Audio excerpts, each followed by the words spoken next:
there is a better way.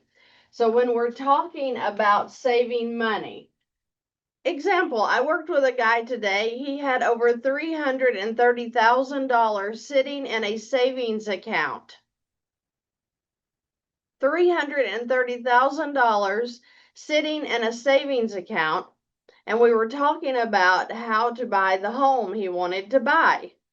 So, in the way I feel about lines of credit, I said, don't get a mortgage, get a line of credit, purchase your home, then turn around and put your savings back into that line. So, is it kind of like he even bought a home? Think about that for a minute. Think about that. If he had the money sitting in savings over here in a bank, okay, so here's the little bank. The savings is here. He is buying a home. He's a first-time home buyer. He's buying a home, and he was wanting to know what would be the best way to purchase this home. So his idea was to get a mortgage and do it on a 15-year term, and he would pay it off in 15 years, which would save him a little bit of interest. But he never thought about forgetting the mortgage. Let's buy the home with a line of credit, like I teach on the channel. This would be a first lien or an all-in-one. So this is a Heloc. Yes, you can purchase a home with a Heloc. A lot of people do not know that. I was not aware of that, but there are banks that do the lines of credit, okay? So with the savings he had, if he took, now this home was 238,000 or maybe 338,000, I can't remember. It was somewhere in there. But he had enough in savings to pay it off. So if the home is, let's say it's just 250,000 to give us an even number. But he has 250,000 sitting in the bank. I know, I was so surprised. I've never had $250,000 just sitting in the bank in a savings account, but he did. So his question was, how do I buy the home? Well, my idea, and I'm not a financial advisor, but if I were in this man's situation, I would get the line of credit for this amount, purchase the home, then turn around and put my money right back into the line of credit. So if the line of credit balance of my home purchase was 250, I put the 250 that I have in savings. What does it make the balance of that line? 0. Well, if it makes the line 0, but he can pull back out of this line anytime he wants, well, where's his savings? His savings is in the line of credit. So now, if he needs to buy a car, he writes a check to himself from the line of credit.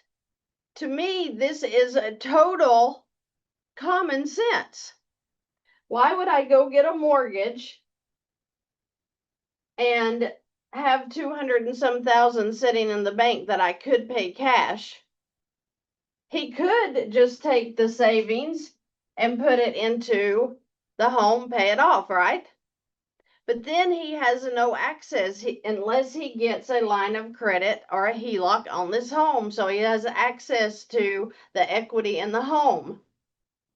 So if he is not drawing, if this is an 8% line of credit and he just does this part, then is he drawing 8% interest? Is he gaining the 8% interest in his savings account? Probably not.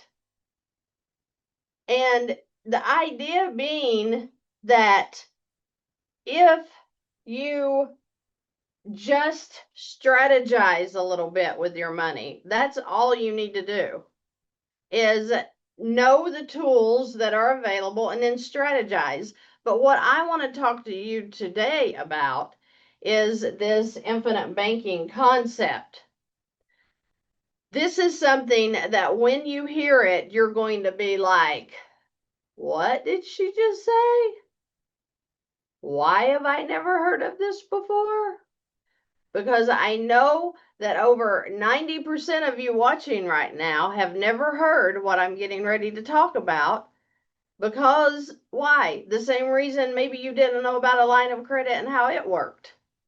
But I want to show you what I do with any savings that I have now, and what this guy is going to do with his savings.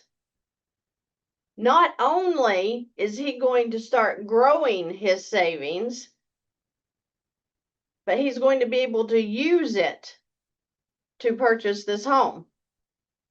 Now, there's going to be some really deep things coming out here, and that's why I'm going to go super slow, elementary style. Teach it to me like I'm 5.